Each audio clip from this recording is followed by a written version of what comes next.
Okay, we are live. Hi, this is William Ramsey. Welcome to William Ramsey Investigates. On today's show, I have a very special guest. He comes to us from the great country of Switzerland. His name is Taki. He goes by Taki. He's just published a book fairly recently. If you're watching this on YouTube, X, Rumble, or Rockfin, you'll see the title, which is The Last Alpha Male. There is a subtitle, The Amorous Pursuits and High Life of a Poor Little Greek Boy. And he goes by Taki, Taki. Is a very long Greek last name, Theodoros, but he's written for The Spectator or he did write for The Spectator for 50 years. And back in the day, I used to read his pieces, and that's back in the day when they had these things called newspapers. You would actually pick them up in the morning with your cup of coffee, and try to find things that were interesting. But I would say, it's fair to say he was a bon vivant and a wit. Really, kind of a funny guy. Uh, Critical of a lot of things. This is not his first book. He's written The Greek Upheaval, Kings, Demagogues, and Bayonets, High Life, Low Life, Princess Playboys, and High Class Tarts, Nothing to Declare, Prison Memoirs, and he's also accrued a series of his columns in Taki, The Spectator columns, 2001 and 2009. But we're going to talk about this book. I read through it. I got about half to two-thirds of the way through. Found it very interesting. He's like a historical figure. He knew so many people in our 20th century culture that I hope you can talk about. So, Taki, welcome to the show. Thank you. It's For nice to people, be. good. I'm glad you're here. For people who may not be familiar with your name, your work, or all of your columns in the Spectator, maybe you can talk about your background. You have an American background for people who don't know, but talk about Right. your background and what led up to the Well, publication of the I was last album. born. Yes, I was born just before the first war, the Second World War. My father was a major industrialist and a ship owner in Greece. That's why I make those jokes about being a poor little Greek boy. And after we left, I left Greece and I was sent to Lawrenceville School in America after the war and after the Civil War, where my father had a very good war record as an officer against the Italo-German armies, and then he fought the communists in Greece, which in a way formed me, because when I arrived in America, there was a tremendous amount of, I couldn't understand liberalism. Although I was only 12 years old or 11 years old, I couldn't understand liberalism because I had just seen a very vicious civil war, which of course I was on the right of the war, of the civil war. But what the communists did, they didn't kill us. They couldn't get to us. But what they did is they killed most of my father's workers. These were very poor people who worked very hard to feed their families. And I never understood how, if you're a communist, you can kill a fellow who makes the minimum amount of money working in a factory. Well, I could understand if they had killed us, but I didn't understand that the Americans somehow, or at least my fellow students at Lawrenceville, couldn't understand why I was so right wing, because they had never seen, they were born after the American Revolution, and of course after the American Civil War. But that's what formed me. That's what made me be a conservative for the rest of my life, and still am, of course. Not out of protecting my interests, nor out of sort of uh, I don't know how to explain it, but I saw when I was very young, and less than 10 years old, I saw what these people did to very poor people. They couldn't get to the rich because we had guns. We had, my father knew how to protect himself. He was an officer after all, and they never got to the rich section of Athens.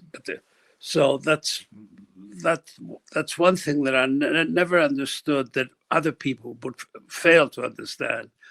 Throughout my 50 years of writing columns, I was always being attacked for being sort of conservative and right wing. Well, when you see what I saw when I was young, and I was very much protected, my life was never in danger or anything like that, then those things mark you for life, and you remain sort of very doubtful of liberals, of Uncle Joe Stalin, and the way people were they were worshiping communism back in those days. This was long before you were born, but I was around. And Uncle Joe, they called him Uncle Joe Stalin because he had beaten Hitler, which he had actually. The Russians won that the big contest. They were the ones who lost 10 million fighting him. But that's the first thing I have to say about my politics were formed when I was under 10 years old, and they were formed by sort of an experience which I hope not many people go through. It's weird because it's kind of come around again in the United States, like a lot of Bolshevik ideas. But for people who don't know, the Greek Civil War after World War II was very brutal, very vicious. Very brutal. Oh, yeah. It was very brutal because a lot of patriotic Greeks took to the mountains after we were attacked the 28th of October 1940 by Italy. We beat the Italians back into Albania. Then Hitler had to divert his attack on Russia. He had to delay it until the 1st of September. He had to come back and help his ally Mussolini. That's when we lost the war. And then, of course, a lot of patriotic Greeks took to the mountains. They were, of course, supported by Stalin throughout those 4 or 5 years of occupation. So when they came over to take power, they weren't exactly bad people, but they had been brainwashed by Stalin. They had been supported by Stalin. And of course, we looked almost like we were pro-Hitler because we were against him, but we were as much against Hitler as they were. So it was a very unfortunate civil war. There's a friend of mine who wrote Nicholas Gage. His name was Gatsoyan. He's changed, Americanized it. He wrote it. He worked for the New York Times. He wrote a book about how they killed his mother, and they made a film out of it. It was called, remember, Elena or something. Anyway, so it was a terrible thing, terrible visual. And now, of course, it's over. After 3 generations or 2 generations, it's over, because now when I go to Athens, nobody talks about, they talk about domestic politics.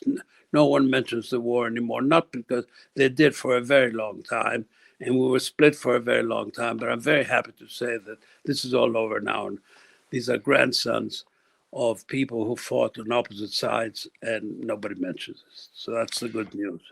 But it is a very important piece of Greek history that you were born into in 1935. So you saw 36. Don't make me even older than I am. Sorry, I apologize. I'm working on memory. But so you went through World War II, but then your dad had the idea to educate you in the States, right? Yes. Well, because there was the war went on to 1951, the Civil War. Athens was pretty safe. 47, the Americans came in with General Van Fleet, and as always, the Americans came in. They were blamed by everybody after 20 years. But if it weren't for the Americans, we'd all be speaking Russian now. But anyway, the Americans came in, kicked the communists out of the main cities, and took the war up north. When Tito closed the border in 1948, the war was over. I mean, practically was over. So my father sent us in 1947. My mother's father became prime minister and chief justice of the Supreme Court, so he sent us to America, where I arrived without speaking a single word of English. I spoke very good German. I spoke good Greek and a little bit of ancient Greek, but that was rough in the beginning, but it was all right. So you went to boarding schools here in the States and then made it to UVA too. Yes. It was different back then, much more formal.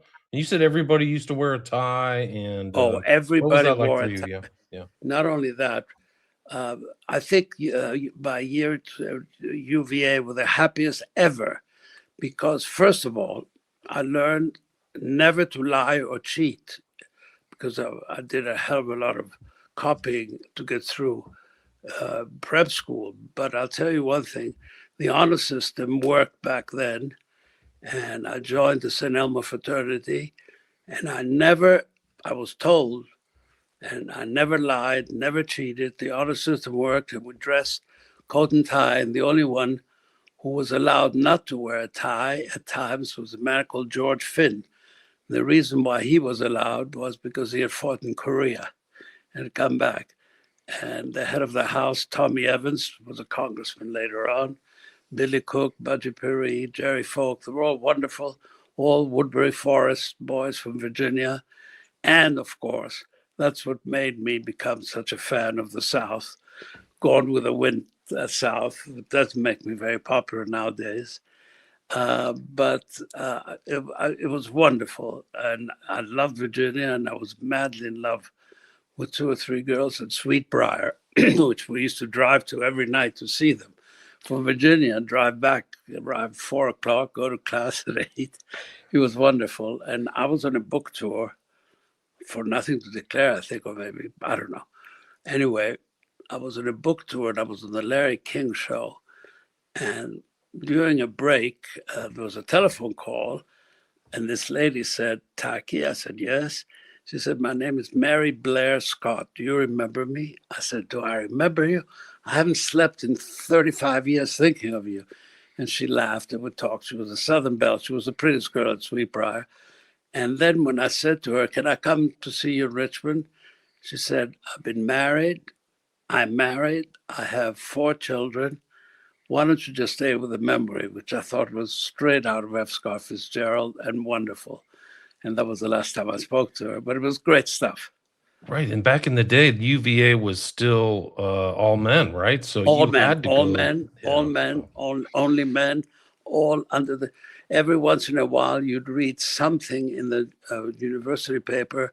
A student has left the university due to the honor system. Somebody had lied or been caught, but it was wonderful. And I've never seen such.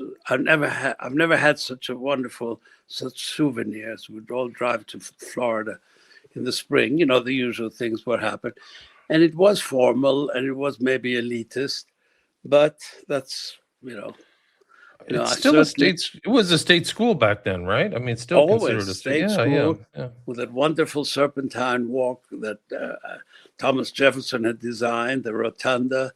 He was our first.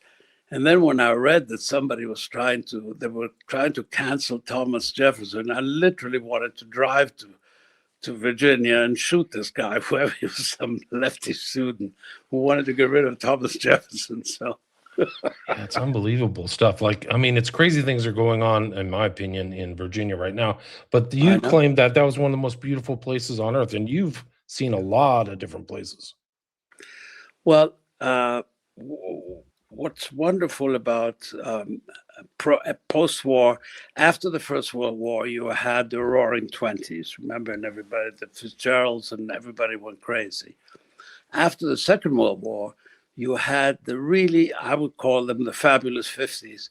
All the South Americans who had a lot of money because everybody in Europe had come to Europe, and the Italian and German miracle were coming about. So in the 50s, when I hit Paris, I was a tennis player playing for Greece. Uh, it was just wonderful. London was a terrible place, with all sorts of controls and bad weather and ugly teeth and whatever you want to call it was. Paris was suddenly had recovered. There were balls after balls. I'll give you a very brief example. Tell me if I'm being too loquacious. There was a ball given by Countess Rochambeau. So I didn't know many people in Paris. I was invited. It was a black tie, and I arrived there in the beautiful chateau in the country. And when I was introduced to her, I bowed to her, and I said to her, Countess, how come you invited me? She said, well, I heard that you were all right looking, that you had very good manners, and I'd like to come here. I was 20. And she said, and incidentally, my name before I became Countess Rochambeau was Sheila McIntosh from Kentucky. And she was wonderful. She was very, well, plumb. And she was great and laughing. And she's still with us. She's close to 100. And of course, she was she had married the descendant of a great American hero. General Rochambeau was even more effective than Lafayette. He won the Battle of Yorktown. He's the one who brought the fleet down and trapped the Brits. And great American hero. So I recently was writing, I'm saying, the French hate everybody, but they had Rochambeau and Lafayette on our side, so forget them. I wrote an article about how the Brits are always envious of the Americans, and they're always screaming. And now, of course, with Trump, once he said that they'd all be speaking German, which they would have. I only read right-wing papers, and they were all screaming. They're so envious of America. I like to quote them sometimes because it really shows what they're really like. They never forgot 1776, Yorktown, even the Treaty of Ghent. I don't know. It's an interesting thing for your life is that you became a writer. That was kind of not to be expected from your dad. Would you agree with that? Oh yeah, he was. He actually said to me, he said, "Don't you realize that to be a journalist is to be a blackmailer?" And I said, he he obviously had bad experiences with journalists, but he said to me, and then Charles Moore, who's now Lord Moore, who was editor of this. I had 7 editors. I outlived. I mean, I outstayed 7. He said to me, Charles Moore said, we're one step above child molesters.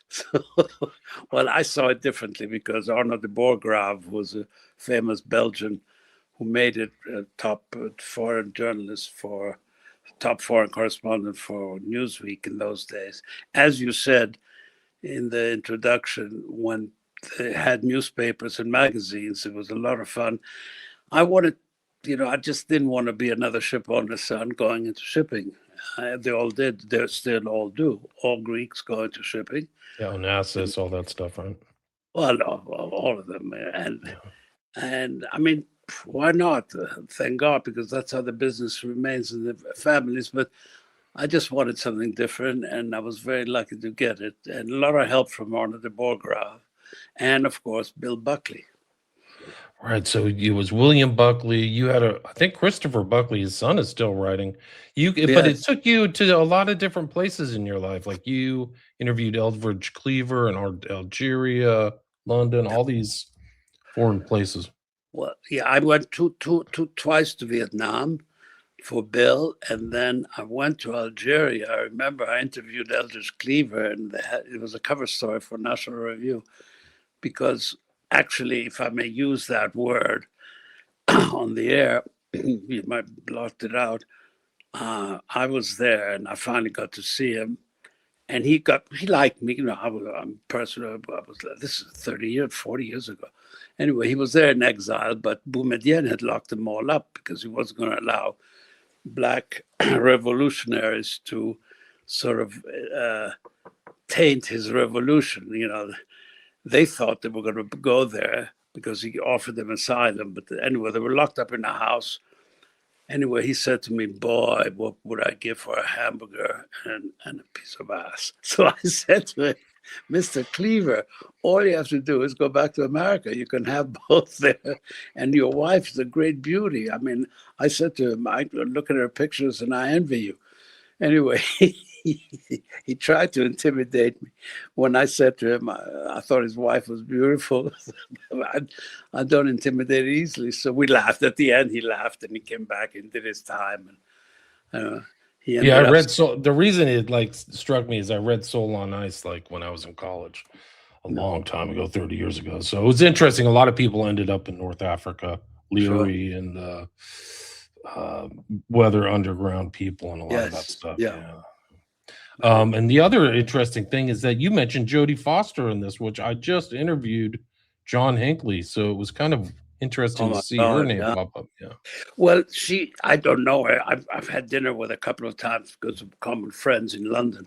But I remember sitting at Clay Felker. I was writing for Esquire, and I was at the desk. So I went to the Xerox machines had just arrived. So I went, somebody told me, you go there, you put the paper in, and you get a copy. So I went there and I saw this rather plummish behind leaning over. So I said to this guy afterwards, that's not a bad looking girl. He said, it's Jodie Foster, you fool. So back I went to the machine and I said to her, stand aside for writers. And she gave me a dirty look. She couldn't have been nicer. She's a person of the left, because when we had dinner together in London, not with me, she was with a friend, and I was some. It was very funny because she remembered. She said, and then this is purely name dropping. She said to me, we were outside Annabelle's. We were going into Annabelle's, which was then a top nightclub, the best nightclub in London, and you had to be a member. So as we were going in, she said, do you mind if there's a young actor who's called, he doesn't know many people, do you mind if I bring him along? I said, well, where is he? We were right in front of the club. He said, it's him. And there was this tiny little man, young man, and I looked at him, he was wearing a T-shirt. So I said to him, I'm sorry, old boy, but you can't come in like this. You need a coat and tie. You need a suit. And he said, could I borrow one? I said, well, no, first of all, it's much too big for you. And second of all, I live far away.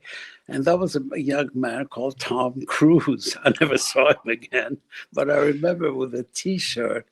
And this must be 1986, wow. 86, 87, yeah. That's the last time I saw Jodie, too. That's amazing. I mean, these people have gone on to just incredible careers. I mean, incredible careers. Yeah, and I mean, nobody will know if it's true or not what I just said, but I said, I'm not a celebrity fan, but he couldn't have been nicer. But how do you go to London with a T-shirt on? I guess now you do, but back then, no. Anyway. That's one of the interesting things about your life is you met so many actors, many of them early young, but also so many like wealthy families and the Agnellis, all these names that popped up were really incredible. Porfirio, Rubirosa, Sinatra. Well, he was best man when I got married, Porfirio Rubirosa, and I played polo with him, and we used to go every day. He said to me once, you come to my house, you're going to stay in my house. I just got married. He said, he lived in a very grand house, very fully staffed, used to give big parties. But he said to me, I'm running out of money, so I can't give you a wedding present. And I said, well, I don't need a wedding present. He said, my wedding present is you come and stay in my house. He spoke like that with a South American accent. So we'd go there in the morning. He'd get up, and before breakfast, we'd go in. He had a ring inside one of his big rooms, and would box. He would go, you can't hit here, and you can't hit here. You can hit here. I said, Ruby, only here. So he would tee off on me, and I could only bag him in the arms. Then we'd have breakfast. We'd get into his Ferrari, cross the bridge where he actually was killed, and school the ponies, because the polo club was just across the Seine into the Bagatelle in the park. It was a wonderful life, and it ended on the 6th of July, 1965, when he came back drunk, drove the Ferrari and hit a tree. And I remember in his obituary, Parry Match wrote, if he only bumped his head and just killed him. If he'd been wearing his seatbelt, he'd be alive. But had he been wearing his seatbelt, he wouldn't have been Rubirosa. Right. Like, that was incredible life. He's kind of lost to kind of modern history and modern American completely. history. Yeah. But he was well, really my big mentor was Gianni Agnelli, who was a fabulous character and very much a gentleman. Gianni didn't like Ruby because Ruby, after all, had married 3 of the richest women in the world, the Trujillo girl, then Doris Duke, then Barbara Hutton. And, let's face it, he was the world's great gigolo. But when you think the most he ever made was $5 million, now you have this gay man, young, who was a great friend of Alexandra, my wife. They were young, all came from a good background and all that. he took the lady who has all those how do you call she's the richest woman in France. He took something like 2 billion. Remember, she gave him 5. He had to give 3 billion back. I mean, I say, my God, here's Ruby, my hero, my buddy, and all he made was 5 million off 3 of the richest women. And this guy doesn't even like women. He makes 2 billion. What's the name? Oh, right. Was Yeah, it anyway. Home or something? I can't remember. But yeah, it's interesting these lives of this guy, Ruber Rosa. He was kind of like a modern day Casanova, who you mentioned in your book. So this Right. kind of these courtesans, but they're not all like, I don't think history has seen how multifaceted they were. Would you agree with that? Exactly. But William, do you know that Prince de Ligne was a famous diarist in the 18th century?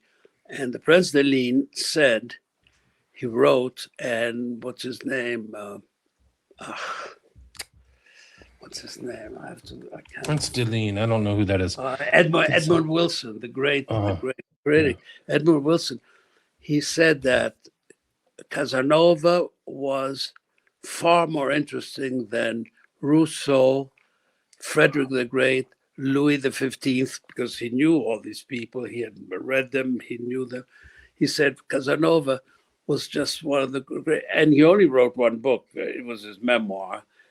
And of course, but Casanova was an extremely well-educated person whose tragedy of life was that he was born, his mother was a stage actress and he never knew who his father was and all this.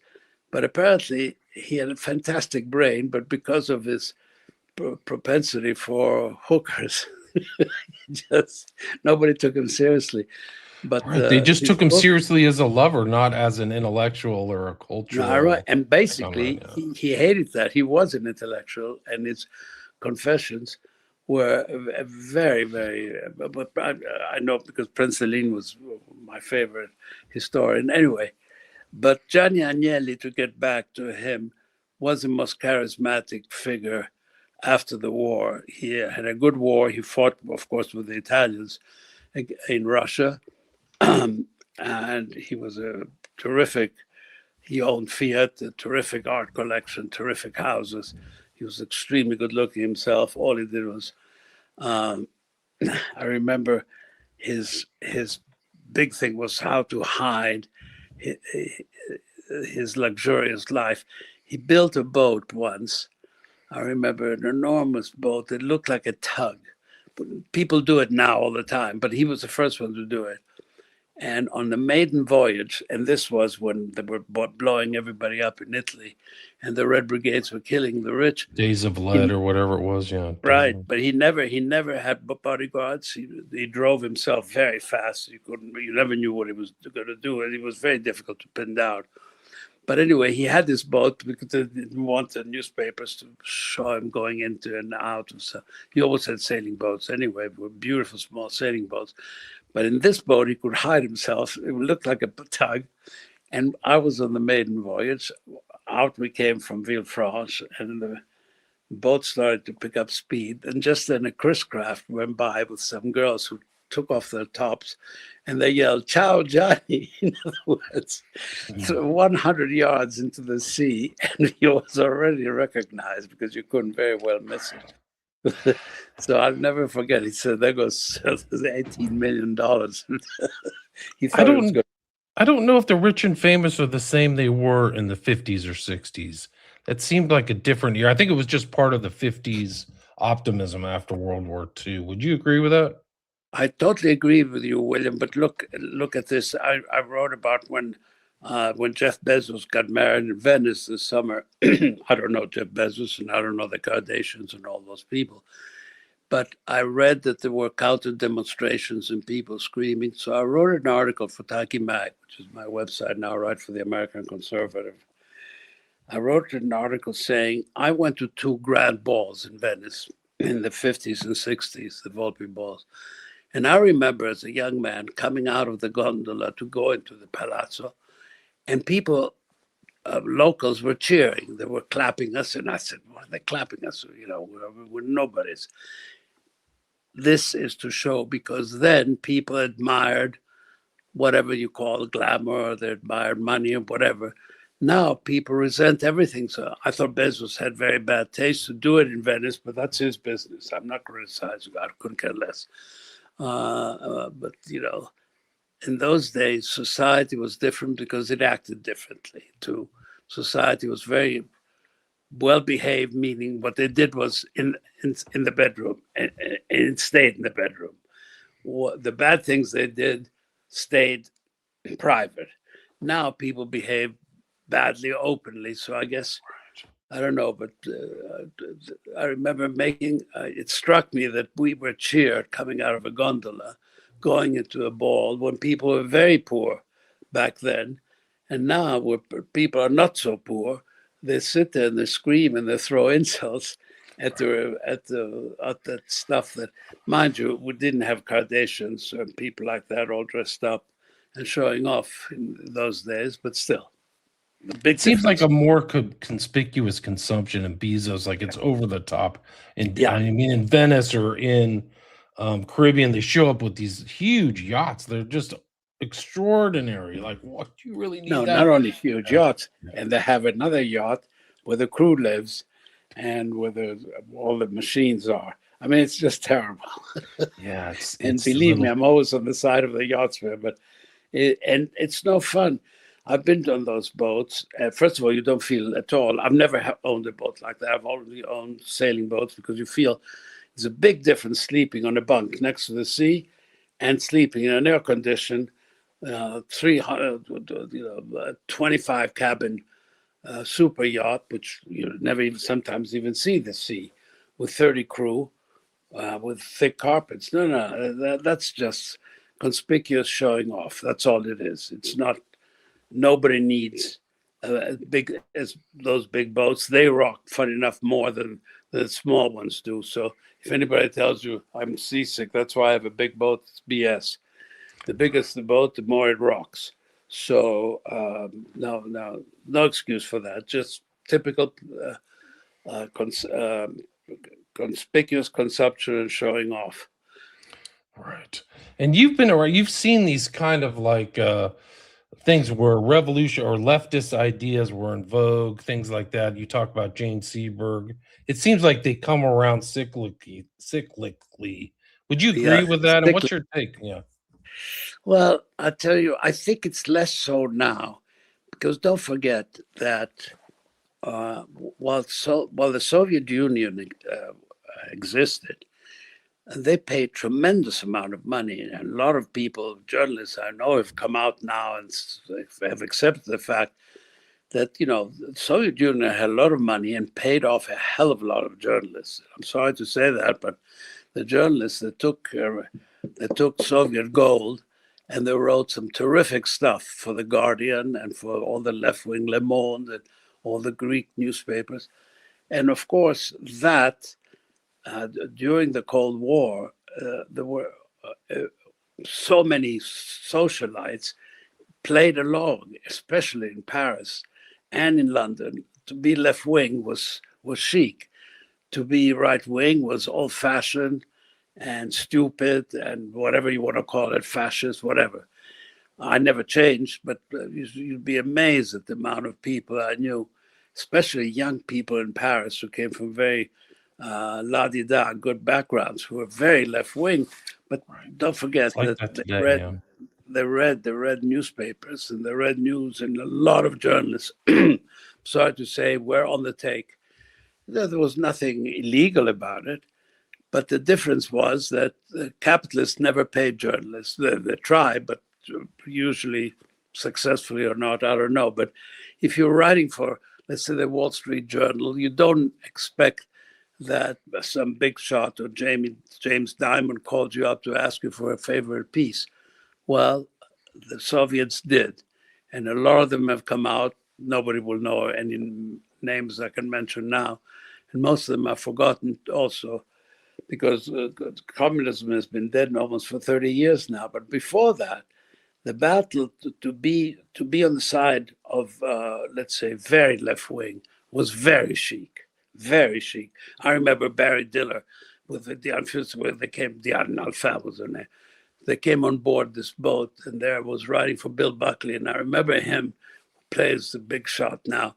He said to me, "How can you work for Buckley? He's almost a fascist." I answered with the F word for him to go and do that, which he probably would have liked to. But I got so angry because there's a big difference between being a conservative and being a fascist. Fascist far closer to the left than we are. And of course, but he was just trying to be chic.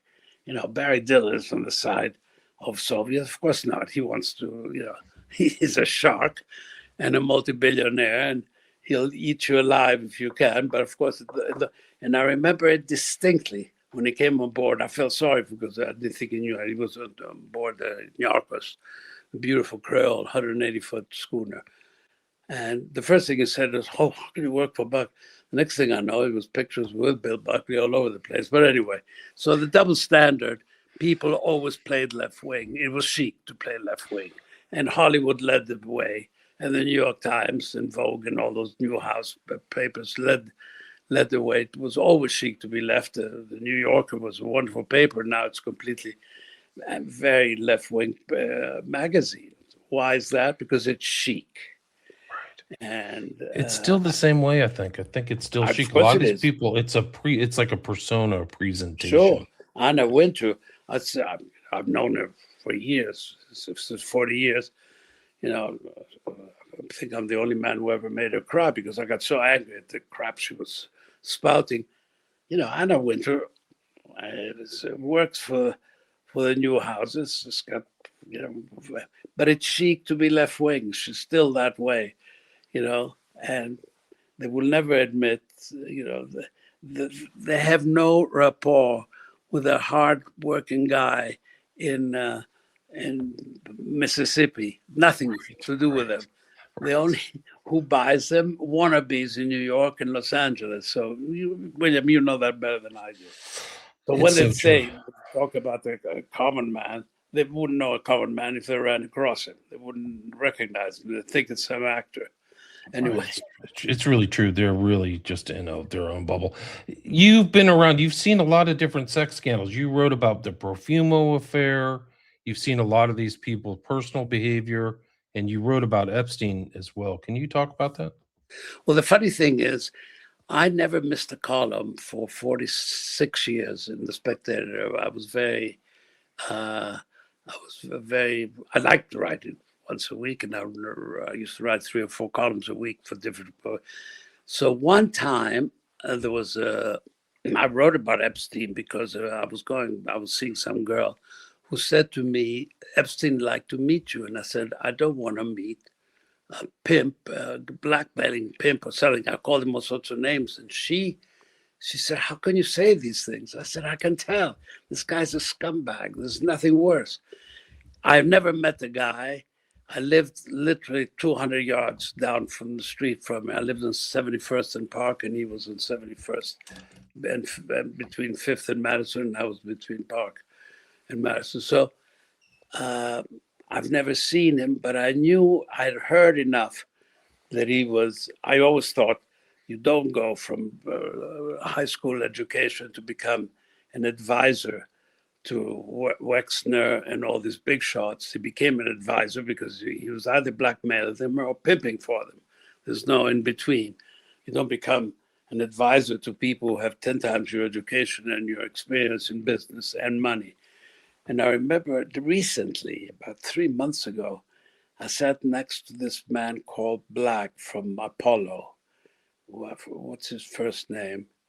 William, he got into trouble with... I think, was it Baron Black or something like that? Is he from Canada? The guy from Canada?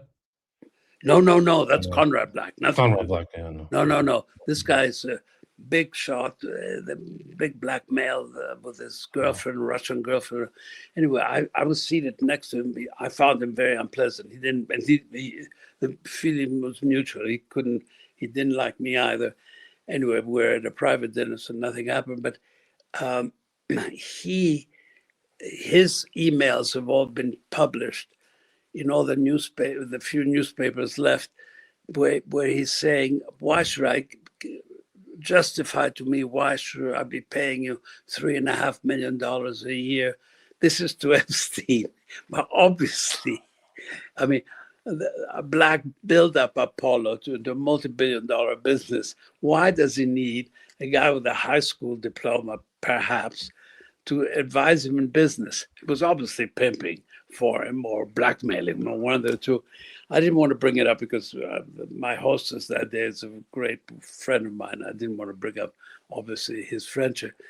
But I always knew that about Epstein. And the only column that was ever spiked, and spiked meaning killed, was because I had written that. This is 2 years before he killed himself. In other words, they were scared because he was known that he would sue if you call them certain names. But I said to them, when they called up and said, "We can't publish this," I said, "I'll take care of the lawsuit," because I knew he would never go to court against me, because I would say, everything would have come out. But, editors are notoriously cowardly. They're afraid of lawyers. Anyway, that was the only column that was ever spiked that I wrote. And it's a pity, because I had him down exactly what it emerged that he was: a blackmailing, pimp, pedophile, and child molester. And that's what he was. I remember when that girl said to me, she wants to meet you, do you want to ride her his plane? I said, I don't want to meet child molesters. I don't want to meet black men. I used every adjective I knew. She said, "Oh, all right." I said, Do you use that as an example, this Apollo person who did the Apollo fund paying 3.5 yes. million? Do you think that was endemic? Do you think that there's tens or hundreds of those types of wealthy people Well, who with paid him, no, Epstein? I think that he knew very well. I can't mention the name now because for you, not for me, I don't care. But let's say one of his major backers, they're very Jewish, very pro-family, very religious, and probably he likes boys too. He has a family, married, and all that. That's the type of guy that he could do things with. He could blackmail or make available certain things. Because there are a lot of people, just because a man likes boys, it's not a capital offense. He can do whatever he likes. But he happens to be Jewish, which is a very religious family. He's not from New York State. I don't want to mention the name because he might go after you. And so that's the kind of people that he homed in on, who had Interesting. a very good family and nice children and grandchildren, and were very proper people. And of course, he could see their weakness or their strength, whatever, and he took it. That's what I think. But of course, Interesting. yeah, Leon Black, I think that's the name we forgot. exactly. Leon, is that right? Yeah. Exactly. Somebody in the comments mentioned that, if some of these comments. Do you have time for a few questions, Taki? Sure. Blues Johns is asking, how powerful was Onassis? Are you familiar with a lot of the? I mean, you mentioned actually Jacqueline Onassis. Yeah, well, I knew Onassis very well. He couldn't have been nicer with me when I was very young. I think it was after my girlfriend. He could not have been more sweet. I remember he took me home. I lived at the Sherry, Netherlands. With my parents had a flat there, and I said, "I cannot go up at 4:30. My father will kill me." I was still in school, so he said, "I'll go up with you." So I remember my father opening the door with his dressing gown on, and he said, "Ari, Gianni." Anyway, they laughed. He said, "Look, I kept the boy up." Things like that. Now, you don't forget that. I was 16. You don't forget things like that. And major top tycoons don't do things like that. No, he was a very nice man. He had a rough side to him, but that's, we all do. And he kind of had a kind of tragedy too. I think you mentioned his daughter kind of tragically. Well, he lost his son. He lost his son because Alexander, they put something on, he was a good flyer, and they put something the wrong way. In other words, when you wanted to go left, it went right, and vice versa. So as he left the Athens airport, there's a hill there, so he turned left to get away from it, and the plane, of course, went right into the hill, and he died like that. And typically they found out that everybody said, "Oh, the Americans killed him because of Jackie." I think bullshit. He was total crap.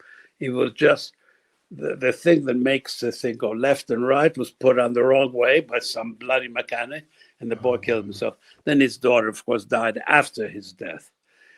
So he didn't see that. She blew up. She had 35. She had more Diet Cokes per day than our president, our 47th president, has in a week. Wow. So. Wow. Yeah, I think she was heavily involved in substances, is a way to put it. Yeah. Bibe Rebozo ask him about Prince Andrew. Do you have any thoughts about him? Well, I've met him a couple of times. He's very boorish. He has very good manners, obviously. I don't know him at all, but I've sat at the same table with him at some parties. He's boorish. I don't think he deserves.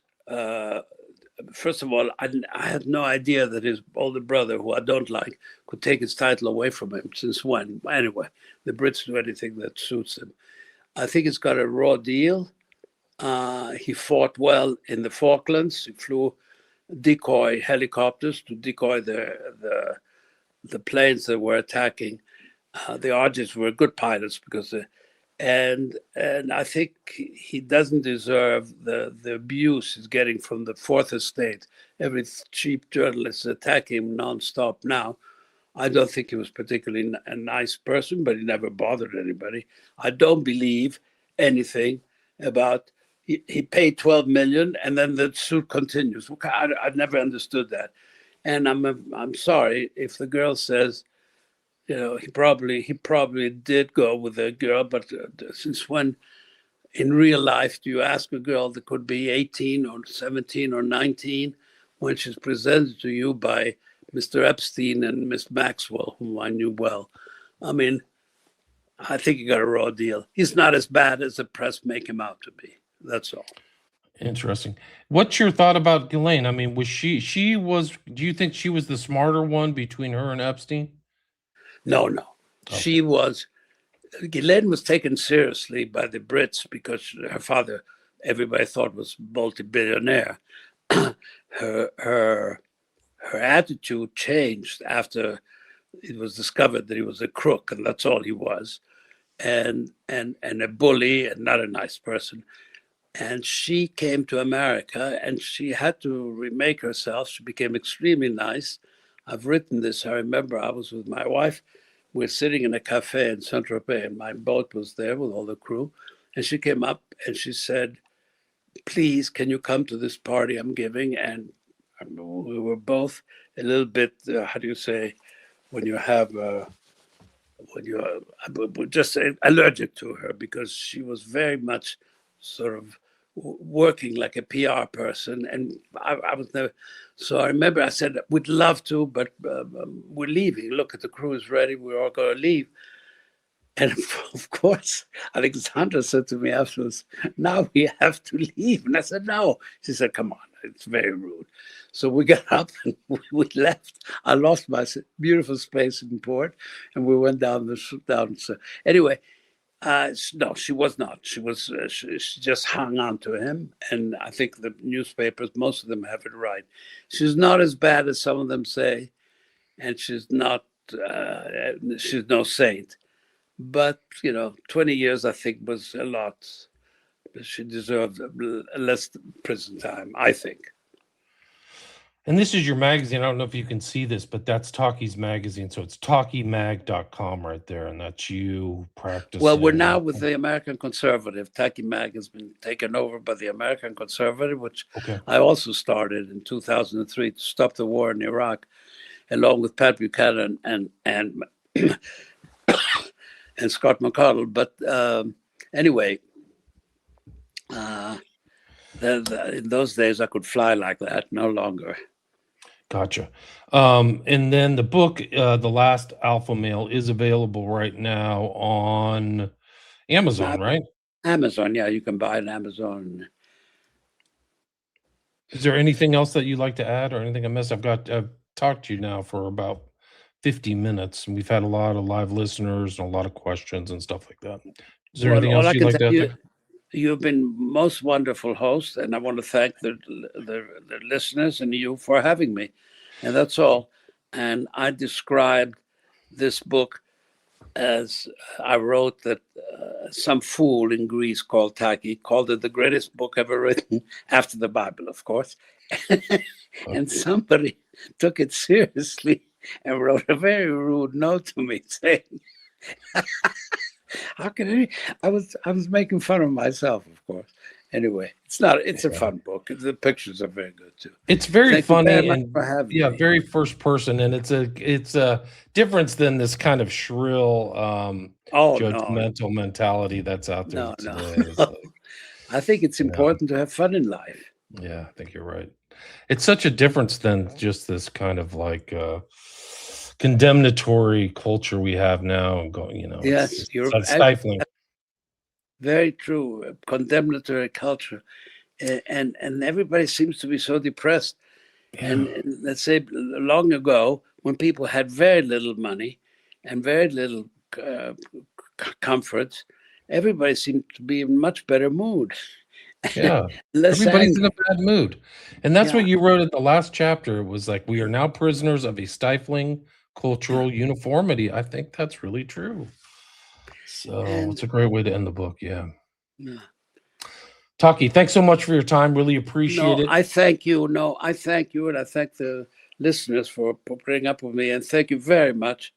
And very quickly, just at the end of the book, I'm never forget. I was 14 years old, 15 years old, and this very pretty girl came up to me, and she saw me reading the Tender as the Night in English, and she spoke to me in English. She was Greek, but she spoke in English. She said, "This book will ruin your life." And I said, "I sure hope so." Some professor reviewing the book about a month ago in America thought it was. I gave her a good answer, because I remember I was caught reading the book too in study hall at Blair after I was kicked out of Lawrenceville. And I remember that Mr. Chase said, "I bet you it's a dirty book. Let me see it." So I gave him the book, and all he said was, "Keep reading it." Well, wonderful. America was and is a wonderful country. And thank you for having me. Thank you. Thank you so much. Again, the guest is Taki, and the new book is The Last Alpha Male, The Amorous Pursuits and High Life of a Poor Little Greek Boy. Thank you so much for your time. Really appreciate it. Thank you. Thank you. All right, stay there, stay there, stay there. Don't go anywhere. Don't hang up.